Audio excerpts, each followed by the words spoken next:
నీళ్ళన్నీ బాత్రూమ్ నీళ్ళు బయటకు వస్తున్నాయి, బాగా వాసనతో మేము ఉండలేకపోతున్నాం, కాలువ కూడా దీనికి లేదని ఒక రెండు మాటలు చెప్తారా?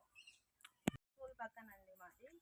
ఇక్కడ స్కూల్ వాటర్ మొత్తం యూరిన్ వాటర్ పైప్ బయటకు వదిలిపెట్టేశారు. మొత్తం బాగా స్మెల్ వస్తుంది. మేము ఏరియాలో ఉండలేకపోతున్నాం. దోమలు, మాకు జ్వరాలు అట్లాంటి ఇబ్బంది బాగుంది. చెట్లు కూడా చాలా గుబురుగా పెరిగి పెద్ద పెద్ద గబ్బిలాలు వస్తున్నాయి ఇళ్లలోకి. అసలు దోమలు బాగున్నాయండి. మాకు ఎవరు పట్టించుకుంటలేరు. అందరికి చెప్పినాము. ఆల్రెడీ ఒకసారి కలెక్టర్ గారు కూడా వచ్చిపోయారు. స్కూల్లో మేడం కూడా కంప్లైంట్ చేశాము. ఒక నెల టైం ఇచ్చింది ఆమె. నేను చెప్తానమ్మా, తీసుకెళ్తాను, అది ఇది అన్నారు, చేపిస్తామన్నారు. ఇప్పుడు దాకా ఏ రెస్పాన్సిబుల్ లేదండి. స్మెల్ బాగా వస్తుందండి.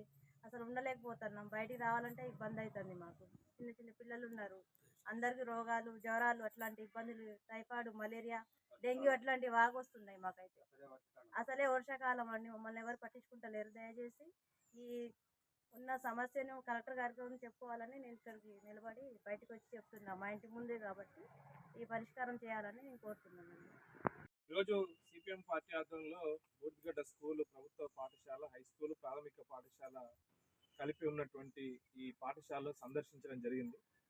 ప్రధానంగా ఇక్కడ ఉన్నటువంటి సమస్య ఏదైతుందో బాగా డ్రైనేజీ సరిగా లేకపోవడం వల్ల ఇక్కడ ఉన్నటువంటి విద్యార్థులు ఎవరైతే అమ్మాయిలు కానీ అబ్బాయిలు కానీ ఉన్నటువంటి విద్యార్థులు ఎవరైతే ఉన్నారో వాళ్ళు వాష్రూమ్స్లో టాయిలెట్స్ పోస్తే బయటికి రావడం వల్ల బయట ఉన్నటువంటి డ్రైనేజీలోకి వెళ్ళి ఆ పెద్ద కాలువలో కలవాల్సినటువంటి అవసరం ఉంది. కానీ మధ్యలోనే డ్రైనేజీ లేకపోవడం వల్ల బయటకు వస్తున్నటువంటి ఏదైతే డ్రైనేజీ ఉందో ఆ టాయిలెట్స్ అంతా కూడా బాగా స్మెల్ తోటి, దుర్వాసనతోటి బాగా అపరిశుభ్రంగా ఉన్నటువంటి పరిస్థితి. దానివల్ల ఇక్కడ ఉన్నటువంటి ప్రజలు అనేక రకాల ఇబ్బందులు పడుతున్నారు. ఒకవైపు దోమలు, గాలి కాలుష్యం, ఇటువంటి ఇప్పుడు వస్తున్నటువంటి వర్షాల వల్ల కూడా అనేక రకాల రోగాలు వచ్చేటువంటి అవకాశం ఉంది.